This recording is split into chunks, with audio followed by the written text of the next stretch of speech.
Hi, it's me again, Marcel, the Wood Butcher.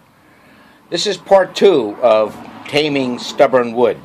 The previous video I had was talking about a piece of wood that really just wouldn't accept screws. I mean, it's pallet wood, it's aged, it's oak, and it was a clean pallet, because believe me, when I do choose pallets, I don't take the ones that are obviously loaded with black mold and have been out in the weather and stuff like that. I look for the ones that are still kind of white in color, with the wood, and that are clean. That's why I usually get them from, right now, I get them from behind a Big Lot store that I actually went into the store and asked the store manager what they do with that pile of pallets out back. He told me, he said, well, there's another guy that comes by and takes them and stuff like that. He said, but, it's first come, first serve. So I said, okay. I said, when does he usually come by?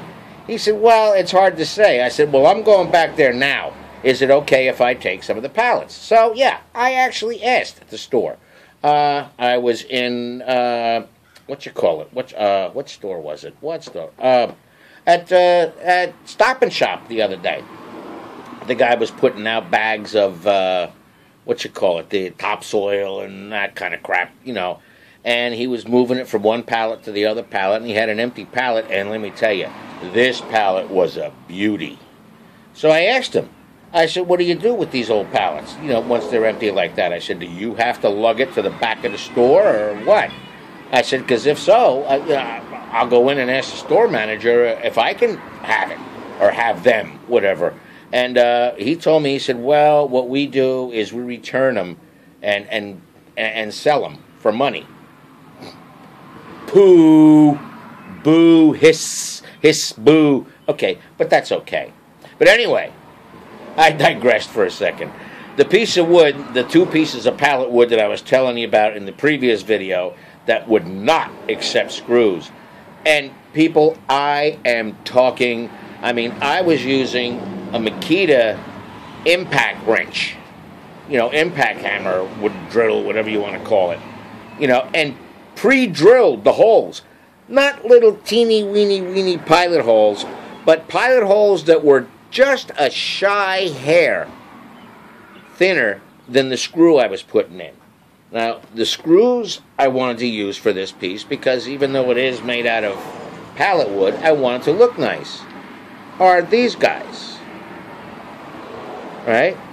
Brass heads, round heads, but I countersunk them just a bit, just to make the head kind of even with the wood, so that when I sanded it, I didn't rip the crap out of my sandpaper. Okay?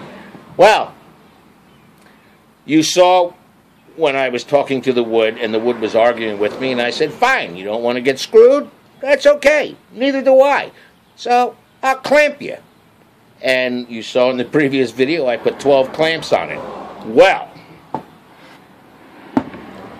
and remember I was saying, Mr. Piece of Wood, you're going to lose? Well, here, there goes my fat fingers again. Here it is. It's together.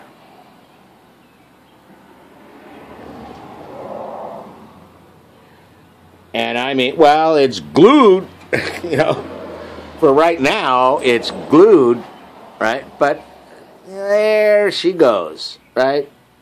And I told the wood, well, I'm not a contortionist here. Wait a minute, I'm still a one-man show for now. Oh, there I go, blocking the camera again. Thanks, Joe, for telling me to go to the wide, to the wide format, because I keep getting my fat fingers in the way, but that's okay. I don't care. I don't think you people mind either. As long as the content is informative to you, that's all I care about. But anyway, I won. And now what I can do is, to be truthfully honest, I'm going to try to put a little bit bigger pilot holes in there and put the screws in there. To be truthfully honest with you, I don't care if I got to cut the friggin' screws and just glue a quarter-inch in there so that the heads are showing, because I want the leg to match the other three legs. Again, it's wood. It's going to lose. I'm going to win. come hook or by crook, come, well, you know that old saying, this from Shinola. I always wondered how the Shinola shoe polish people felt about that expression. But that's okay. But anyway, I won. And this is Marcel, the Wood Butcher.